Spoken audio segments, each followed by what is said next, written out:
इधर देश में टैक्सी सर्विस को लेकर मिल रही शिकायतों के बाद कंज्यूमर अफेयर्स मंत्रालय ने ओला, उबर जैसे सभी कैब एग्रीगेटर्स की बैठक बुलाई है। इस दौरान मंत्रालय ने उन्हें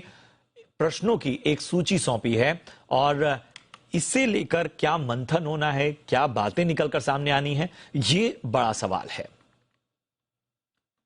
और क्या है पूरी खबर बताने के लिए हमारे साथ जुड़ रही हैं जी मीडिया संवाददाता एकता सूरी। एकता, जरा बताएं कि आखिर ऐसी जरूरत क्यों पड़ी कि प्रश्नों की एक सूची इन एग्रीगेटर्स को सौंपी गई है, बाकायदा इस पर मंथन चल रहा है। ऐसी क्या मुश्किलात सामने आ रही थी, ऐसी क्या क्वेरीज सामने आ रही थी ग्राहकों के एंड से जो इस तरह के मंथन को मजबूर होना पड़ा है? जी बिल्कुल Prashant, union consumer affairs secretary Rohit Singh ने अगले हफ्ते 10 मई को ये बैठक बुलाई है हर एक कैब एग्रीगेटर्स के साथ, जिसमें ओला है, उबर है, मेरू है, हर छोटे बड़े कैब एग्रीगेटर को बुलाया गया है क्योंकि बहुत सी ऑनलाइन ऐसी कंप्लेंट्स आ रही थी। कस्टमर्स जब एक रूट पे पहली बार टैक्सी बुक करते हैं तो उसका किराया कम होता है, जबकि अगर वही रूट पे वो बार बार टैक्सी बुक करते हैं तो उसका किराया बढ़ता उन्होंने देखा। इसके अलावा कभी कभार कस्टमर जब ड्राइवर को रिक्वेस्ट करता है एसी ऑन करने के लिए तो ड्राइवर एसी ऑन नहीं करता, ये बहाना देता है कि सीएनजी का दाम बढ़ गया है, पेट्रोल का दाम बढ़ गया है। तो एक तरह से ऐसी बहुत सी कंप्लेंट्स जो थी वो ऑनलाइन आ रही थी इन कैब एग्रीगेटर्स के लिए।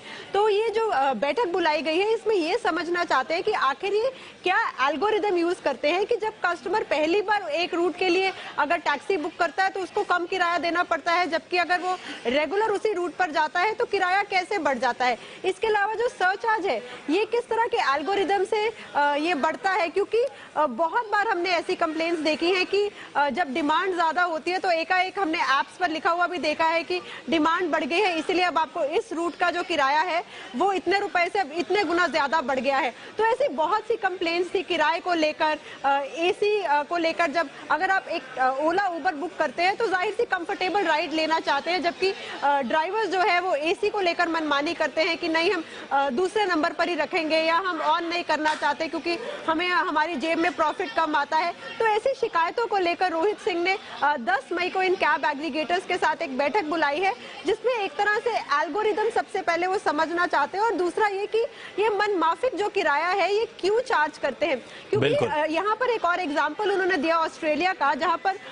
उबर ने बहुत से लोगों को ये चीट किया। वहां पर जैसे ही ऐप बुक करने ऑस्ट्रेलिया में कोई जाता था और कैंसिल करने जाता था तब तो उसमें एक एक्स्ट्रा छोटी सी अमाउंट फी आती थी, जबकि 5 मिनट के अंदर अंदर अगर आपने ऐप कैंसिल की है तो वो ऑस्ट्रेलिया में फी नहीं होनी चाहिए थी। रोहित सिंह ने ये एग्जाम्पल दिया ये कहते हुए कि ऐसे मनमानी जो है जो ऑस्ट्रेलिया में भी पकड़ी गई है कैब एग्रीगेटर्स भारत में नहीं कर सकते। तो इसको लेकर 10 मई को एक बैठक होगी प्रशांत।